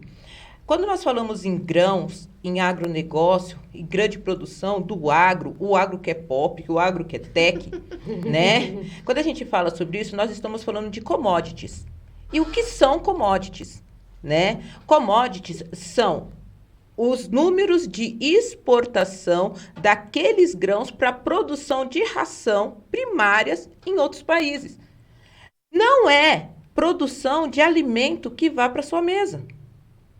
O maior produtor de arroz do nosso país é o MST, nas fazendas do Rio Grande do Sul. E orgânico ainda. E orgânico. Sem agrotóxico. Os maiores produtores das agriculturas familiares, eles não estão ligados ao agronegócio. Então, quando nós votamos, né, quando as pessoas votam, sem saber o que aquele candidato defende, você está defendendo muitas vezes as commodities. Você está defendendo que todo o lucro daquele negócio seja feito para exportação e vá para o grupo que só explore. Quando a gente ouve também falar que o agro é tech, quando a gente fala de tecnologia de ponta, nós estamos falando de desemprego, de expulsão do homem do campo. Em massa. Isso mesmo, em massa. Expulsão do homem do campo. Então, quando você fala que é tech, é para o nome ficar bonito. É a mesma questão que nós falamos do novo ensino médio, da reforma trabalhista, da reforma tributária, porque tudo tendencia a algo melhor. Só que quando vamos ver nas linhas e entrelinhas, não somente nas entrelinhas, só está piorando a situação É do algo povo. melhor para alguém, para o povo não. O povo não. Mas alguém sai melhor dessa história, dessas Sim. reformas, desse Exato. novo, né? E essa bancada eleita, e voltamos, né, Rosana, porque você é uma mulher que participa da política partidária, pode ter novas pretensões aqui com o município, como vereadora, eu quero que você fale dessa importância do voto, né? E em palavras bem ali para que todo mundo entenda. Por que que nós falamos Bem tanto de bandeiras? Por que que nós falamos tanto de votar em mulheres que defendam a pauta das mulheres, que defendam a pauta da criança, do adolescente, da educação, da saúde? Eu quero que você explique isso. O que seria essa atuação da mulher na política? E eu vou incluir mais uma pauta aí, Ana Aí, Paula. vamos lá. Vou incluir. Olha, a lista tá grande, professora. Ah, Habitação. A gente acabou de receber um resultado do censo aí, que existem muito mais imóveis vazios do que pessoas na rua. Cadê a política pública para habitação? Além dessa lista toda que a Ana Paula citou, tem mais habitação ainda, né? Fome, habitação, educação, saúde, enfim. A mensagem que eu dou é que o individualismo realmente não vai levar a gente a lugar nenhum. A gente precisa entender a política na construção coletiva do bem comum. Essa é a chave. Então, quando você for escolher uma bandeira partidária, você tem que entender que essa luta é coletiva. Eu não sou mãe, mas não é por isso que eu vou lutar pelas mães. Eu tenho que fazer pelas mulheres que são mães, que decidiram ser mães, para que elas tenham condição de educar seus filhos, tenham condição de trabalhar, elas precisam ter dignidade. E a questão chave da mulher é essa. As mulheres estão num ponto de exaustão de trabalho remunerado fora de casa, com uma carga horária extensa, trabalho não remunerado, que é a educação dos filhos dentro do lar, e a questão do cuidar da casa, não é só a educação do filho, mas o cuidar da casa. Então, ela sofre de um esgotamento proposital. Então, a não participação da mulher na política, ela é proposital e é também estrutural. Então, eu não dou condições para que a mulher participe da política. Ela está tão exausta que ela não quer participar, ela está escravizada, ela não quer participar, porque ela está cansada. Ela como estressada, né? Não. Estressada. E as que né? participam são as que não têm o que fazer. Pois é. Tá. Pois é. Porque, assim, a gente tem essas brechas que são difíceis para a gente encaixar no Exato. na nossa rotina diária, né? Eu não tenho filhos, mas eu não tenho brechas também para uma participação política do jeito que eu gostaria. Eu gostaria de participar muito mais, de conhecer o MST a fundo, Sim. de participar da luta, mas eu não tenho tempo para isso. Eu tenho uma carga horária que já me toma todo o tempo. Então, assim, pensar nessa condição estrutural de que é a mulher que toma conta de tudo isso e que ela não vai conseguir participar da política, então, quando a gente acessar esses lugares da política para representá-las, a primeira coisa que a gente tem que pensar é isso precisa mudar. A gente tem que entender que nós não somos heroínas, a gente é sobrecarregada mesmo. Sim. Não tem essa de heroína. Guerreira. Guerreira. É, não, eu guerreira tenho essa não sou é Xena que fala, sei lá, não É. lembro. Xena, É a Xena. Eu não sou guerreira, não, eu sou sobrecarregada e estressada porque a gente está no limite. E as mulheres precisam entender isso. E deixar de lado o que é dogma religioso, deixar de lado o que a cultura nos ensinou e começar a olhar para frente. O que eu quero construir daqui para frente. Para eu ter políticas públicas que me favoreçam, eu tenho que ter mulher me representando, eu tenho que ter mulheres que enxerguem a minha dificuldade. O homem não enxerga essa dificuldade, o homem não possui essa dificuldade. Ele não tem ainda biologicamente a condição de carregar um bebê no seu corpo durante um ano, que isso já desgasta muito. É um ano você carregando um ser humano dentro de você, e depois aí você tem a amamentação, depois você tem os cuidados, e você tem o trabalho que você tem que conciliar. Porque aí você, muitas das vezes, já se torna mãe solo, e aí fica tudo contigo. Exatamente, eu ia falar, daí o homem vai embora, a mulher fica sozinha com a criança, né? E aonde que vai culminar todas essas mazelas sociais? Adivinhe? Na escola. Por quê? Porque aquela criança, né, da classe baixa, ela não tem a mãe dentro de casa para auxiliar nas tarefas da escola, Sim. de olhar o caderno, não tem a mãe para fazer os cuidados básicos, porque a mãe provavelmente está cuidando de uma criança da classe alta. E isso é um ciclo vicioso na nossa sociedade. As mães trabalhadoras da periferia, elas não conseguem dar as condições necessárias para que a criança dela também tenha sucesso na escola. E aí, como é que eu vou cobrar dessa mãe que ela vá na reunião de pais, que ela olhe o caderno do filho, se ela está sobrecarregada, ela sozinha, ela por ela. Eu nem consigo cobrar. Então, as pessoas têm que parar de ser hipócrita e falar assim, a família que eu desenho, a família... Não tem essa família padrão, não existe. O Brasil tem que parar de contos de fadas, que eu não sei quem foi que enfiou na cabeça do brasileiro esse conto de fadas, que não mostra na matemática, que são as estatísticas das mães solos. Que casal padrão é essa? É só heterossexual? De Que é de uma propaganda de muito mau gosto, porque assim, a realidade que a gente vê nas escolas e nos lares brasileiros é de uma mãe sozinha. E mesmo nas igrejas. É de uma mãe sozinha. Eu falo assim, porque a gente tem toda essa cultura dessa manipulação política da religião, né? Porque essa é a verdade, é a manipulação política da religião. Então, você começou a formar nichos dentro da igreja com um ideal que não é o da nossa sociedade, mostrando que, essa família é a família ideal, e essa família sequer está dentro das próprias igrejas.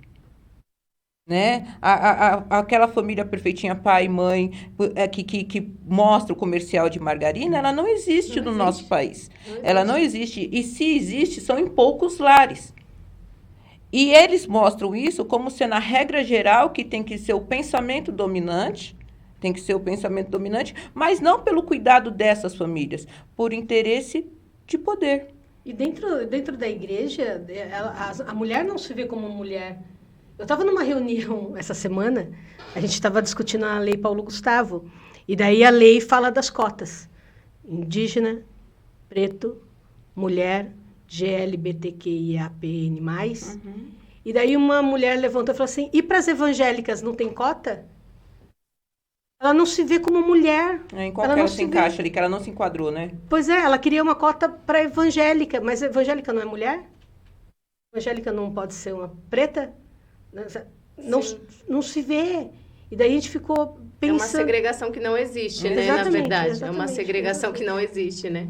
Mas a gente também vê, que, como diz no livro da Arte da Guerra, né? Ele fala assim, então a gente divide para dominar. A sociedade toda vive as mesmas mazelas. As mesmas mazelas. Mas são separadas por causa dessas doutrinas falaciosas, dessas mentiras. Isso mesmo. E aí eu te domino. Eu domino esse povo, porque esse povo não vai ter tempo de pensar em cobrança de políticas públicas efetivas. Enquanto se estiver discutindo que se menina veste rosa e menino veste azul, menino veste verde ou amarelo, escola, né? Você não vai falar da escola, você não vai falar do conteúdo programático que seu filho está recebendo. Quando se fala de questão de gênero, ideologia de gênero, o que as pessoas fazem na vida privada dela, eu não discuto o que ocorre na vida pública. Lógico. E como o poder público deveria atuar com o SUS, com a farmácia tendo remédio, com a saúde pública sendo prestada de maneira efetiva. Então, você traz essas falácias, traz essas questões para desviar o foco. E nós, infelizmente, somos cooptados, nós somos roubados, sequestradas por essas pautas. Acabamos passando muito tempo discutindo essas questões, que já foram ultrapassadas, já deveriam ser história, deveriam estar nos livros de história para ver, olha, antigamente no Brasil era desse jeito, né? E está discutindo questões efetivas e a gente ainda é sequestrada por essas pautas, não é? Que não vão nos levar a lugar nenhum. E não vão mudar a realidade. Exato, porque a mãe vai continuar sendo solo, porque nós temos uma cultura do abandono. A mulher vai continuar sendo psiquicamente em maior sofrimento em relação ao homem. A mulher preta, a maioria das mulheres pretas ainda tem sofrimentos psíquicos muito maiores. E a gente não vai discutir isso enquanto a gente estiver discutindo a cor da roupa das pessoas, o que elas fazem na sua vida privada. Eu falo assim, Rosana, nós poderíamos ter mentes brilhantes como a sua, falando aqui, discutindo aqui um novo átomo, uma nova partícula, uma nova questão. Se você não tivesse que usar toda a sua inteligência para essa luta que já está ultrapassada, porque esse é o retrocesso do nosso país. É a gente ficar repisando questões que já deveriam ter sido superadas, né? Isso é verdade. E aí a política, ela entra para que a gente, conseguindo participar efetivamente dessa política pública partidária, a gente consiga trazer efetivas mudanças para que a gente não discuta mais isso. Sim. Né? A gente pensa, Angélica, você está lá discutindo, a mulher vira, não tem cotas para evangélicas. Você está discutindo uma lei Paulo Gustavo, a primeira lei de incentivo à cultura realmente efetiva. E vem uma discussão totalmente idiota que tira o foco. Completamente. Mas a intenção é essa, né? Aí, outra questão que eu queria trazer aqui para a mesa, quando as pessoas dizem, eu voto na pessoa, eu não voto no partido. Isso chega a doer. Professora. Porque a gente está falando aqui da política partidária e da importância dela, de se conhecer o partido. Aí vem alguém e diz isso, eu voto na pessoa, eu não voto no partido. Aí a gente tem 19 vereadores em Itaquá que só sabem tirar foto com o prefeito, só sabem defender o prefeito. E exercer a função deles, que é legislar, que é serem propositivos, que é serem fiscalizadores, isso inexiste na Câmara de Vereadores de Itaquá. Exatamente por causa desse pensamento. Eu voto nele porque ele é meu amigo. Nele.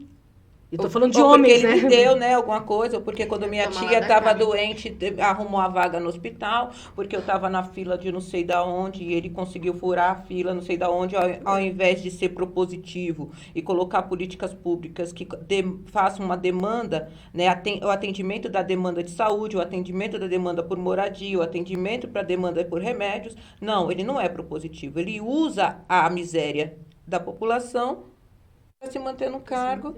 E aí a gente tem uma mulher que não levanta bandeira e que tem o partido. Agora, você imagine a gente ter uma Ana Paula no Legislativo de Itacoaxetuba com todo esse conhecimento, com toda essa inteligência, fazendo a defesa de um projeto de lei, porque ela iria escrever o projeto de lei sozinha e defender o projeto de lei sozinha. Um bando de gente que não sabe nem o que está fazendo ali, porque eles estão ali para fazer um projeto de lei e não dar nome às ruas, ou o dia da mulher tal, o dia da mulher B, porque é isso que o legislador de Itacoaxetuba faz. Moções de aplausos. Moções de aplausos. O ano passado foram mais de 70 moções de aplausos, mais de 70. Agora, nós mulheres, voltando aqui para a nossa questão do raciocínio, eu tenho toda essa visão de mundo, eu tenho essa visão de uma Ana Paula, eu tenho essa visão de uma Angélica, de uma Rosana, de uma Josi, e eu consigo saber que ela tem potencial de escrever um projeto de lei, ela tem potencial de falar, ela tem potencial, e vou votar numa pessoa que não tem nada a ver, por questões, seja lá qual for. Então, assim, eu não entendo, porque, assim, são muitas pessoas. A gente não está falando de meia dúzia de pessoas, a gente está falando de um grupo social todo. Exatamente. Que apoia esse tipo de política, que envergonha. E que fica falando assim, não, no PT eu não voto, que é tudo ladrão. No PT eu não voto. Porque assim, é uma fala pronta, no PT eu não vou votar. Não quer nem ouvir o que você tem para falar. No PT eu não vou votar. Não, e não tem nem argumento para justificar o que está falando, né? Não tem argumento, porque assim, quando eu fiz a campanha com as meninas, né, que montamos ali a bancada do GIS, e que a gente saiu na rua e com aquele microfone, eu tinha condições de sair com o microfone, a professora Marli, a professora Elane, o Cássio, nós tínhamos condição de usar o microfone porque a gente sabe falar e a gente tem condição de falar e sabe falar o que o povo quer ouvir. A gente sabe falar, mas isso não basta. Mas isso para a população não basta. É o Toma Lá da Cá instituído. Você não prometeu nenhuma cesta básica? Não prometi nada. Não prometi nada. Eu só prometi a realidade, só prometi. Então, assim, eles sabem qual é a capacidade da Ana Paula, eles sabem qual é a capacidade, né, intelectual, mas fazem questão de continuar esse ciclo e que não tem mudança nenhuma no nosso município. Por exemplo, na educação de Itacoaxetuba, o cargo de diretor, pelo amor de Deus, não é concurso público. O cargo de supervisor de ensino não é concurso público, é indicado. Que cidade é essa, pelo amor de Deus? A gente faz divisa com o município de São Paulo, a gente faz município com Ferraz, e a gente tem essa política do cabresto. E as pessoas acham normal uma diretora de escola baixar a cabeça pro prefeito e que não pode fugir isso daqui, ó. Que tem vai que ter ter a fotinha do represália. prefeito aqui. E Que ela vai tem ter que... represália. E vai ter represália. Vai ter. Como que eu exerço a gestão democrática dentro da escola se eu obedeço ao prefeito? Ou como eu sou um funcionário público e a gente fala da questão de ser efetivo, né, da garantia, da continuidade, da empregabilidade do emprego, a gente fala isso, essa é a única autonomia que um funcionário público tem de exercer a função dele. E aí você enche a prefeitura de cargos comissionados, de pessoas que têm um único vínculo com aquele que comissionou você no cargo. Isso acontece na saúde, isso acontece na educação, isso acontece em todos os setores da cidade. E aí, quando você faz o contraponto, né, Rosana, que é qual é o serviço público que eu estou recebendo? E qual é o comissionado que está à frente daquela responsabilidade? Você vai entender por que o serviço público não chega a você. Ou porque uma obra se quebra 10 vezes o mesmo local a propósito de mostrar para a população que está sendo feita alguma coisa. É isso mesmo. Né? Então, a gente tem que começar a abrir os olhos, a gente tem que começar a escutar realmente pessoas como a Rosana. Escutar pessoas como a Rosana e falar assim, não, se eu tivesse meia dúzia lá, se eu tivesse 6 mulheres como ela ali, será que não ia ser diferente? Será que pelo menos eu não teria o contraponto dessa situação? Será que isso seria aceito de bandeja da forma que é, sem questionamento? Por que é aceito dessa forma? Porque a gente não tem oposição. E outra, né? Tem os entremeios da política também que cerceiam, né, essa atuação. Então, a gente tem que começar a analisar de maneira diferente. Eu acho que esse espaço que a gente tem de dar voz, de ouvir, de trazer mulheres, é crucial.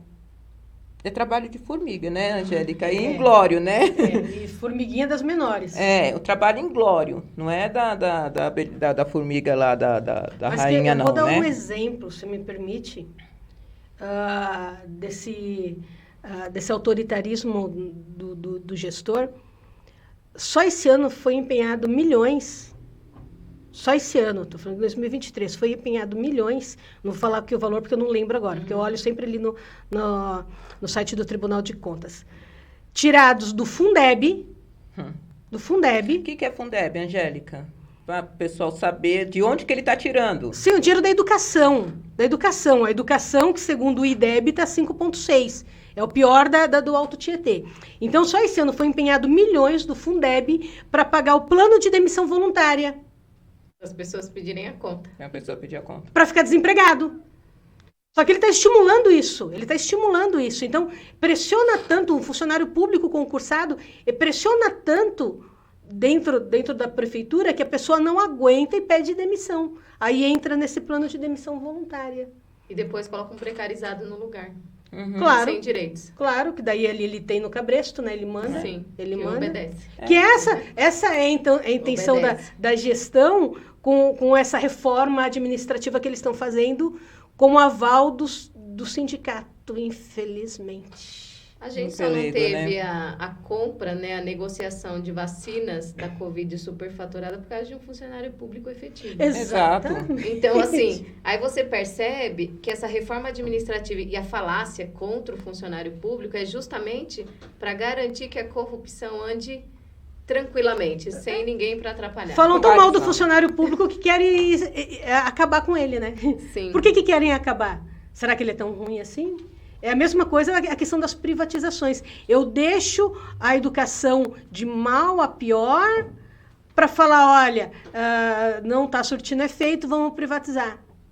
Eu deixo a saúde bem precária para falar, olha, a gente não está conseguindo manter, então vamos dar para a iniciativa privada, né? Sim, mas essa regra segue todos os setores, né? Eu vou precarizar a segurança pública num dado bairro, deixar aqueles terrenos cada vez mais baratos, gentrificar o lugar, e depois os grandes empreendimentos vêm, né, que troquem a frota da polícia, né, municipal, né, da Guarda Civil, vem esse grande empreendimento, retiram aquelas pessoas dali e façam os meus condomínios. Sim. É a forma de precarização. Você precariza o serviço, e depois você exalta o serviço público. né? A gente está vendo isso na CPTM, está precarizando, todos os dias tendo problemas na CPTM para justificar a privatização. Mas não deveria ser assim. A efetividade do serviço público não visa lucro. O serviço público é contrário ao lucro, o serviço privado visa lucro.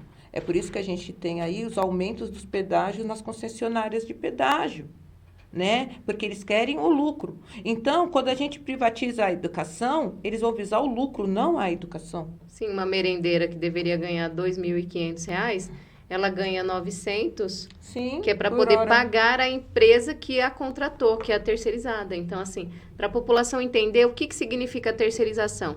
Então, uma empresa vai receber o dinheiro que era para ser seu.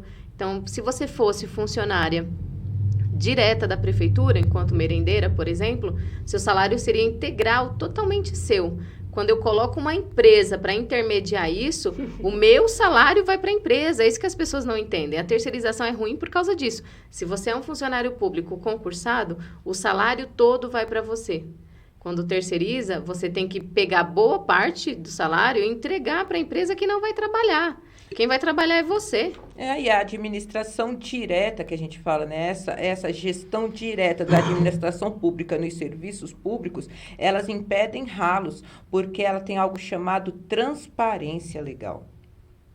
Tem que seguir o princípio da transparência. Então, eu vou lá no Tribunal de Contas e vou ver o que aconteceu. Você vai no Tribunal de Contas e sabe qual o salário da professora Rosana.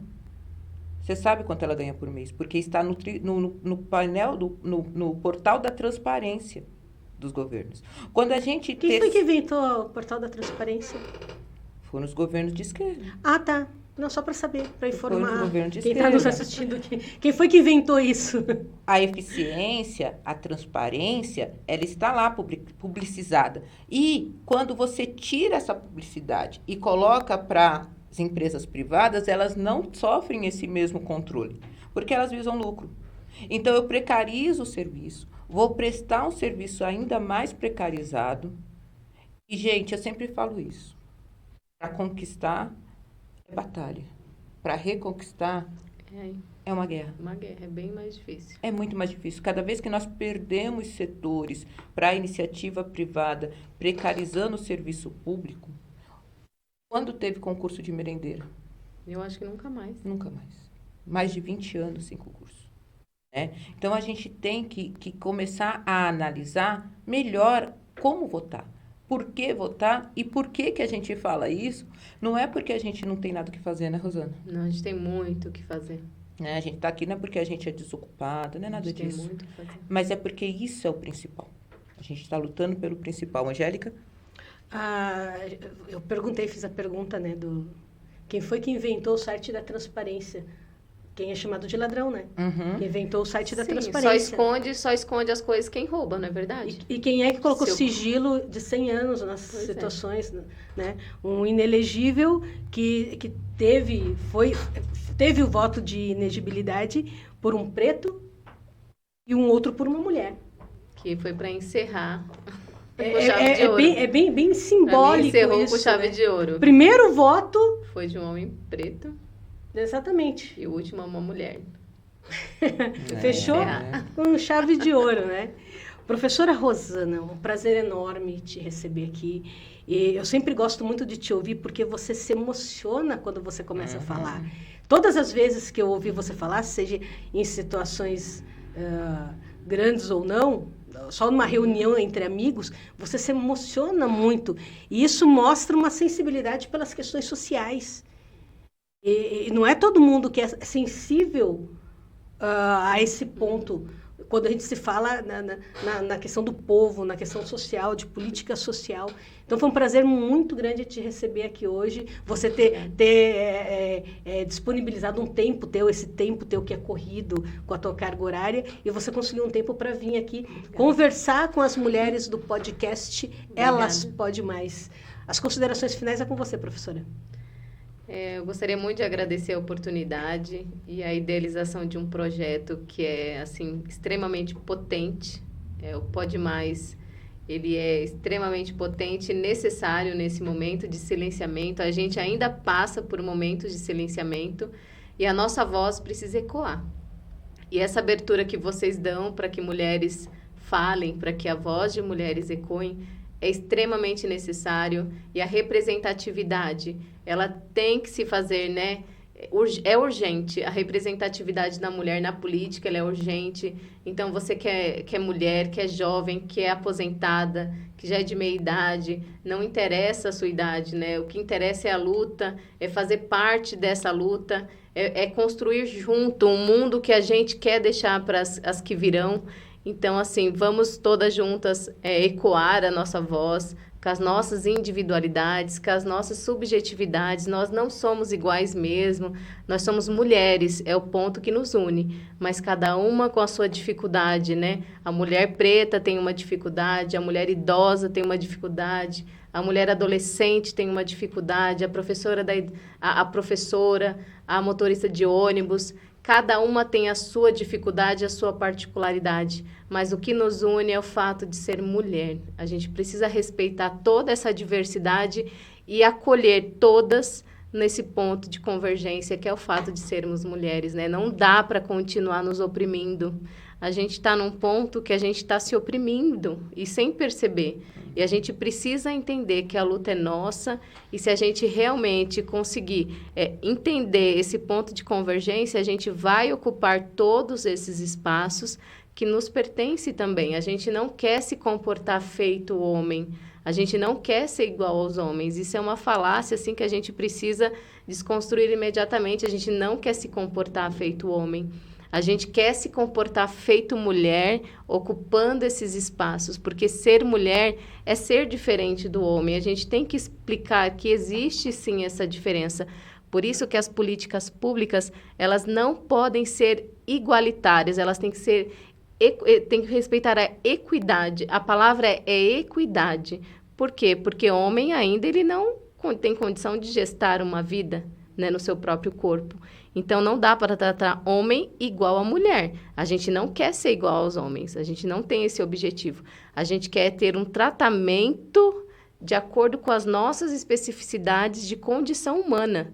A nossa condição humana, ela é especial também, porque a gente tem essa condição de gestar uma vida, a gente tem essa responsabilidade, né, de renovar o tecido social, que é importantíssimo, porque sem nós mulheres, a sociedade, né, não consegue repor o tecido social.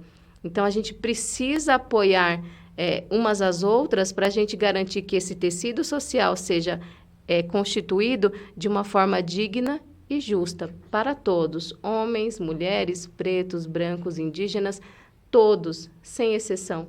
Mas a gente precisa ter essa sensibilidade, né, que venha da ancestralidade africana, que venha da ancestralidade indígena, da ancestralidade europeia, que todos participem, mas não numa questão de sobreposição, mas numa questão de união.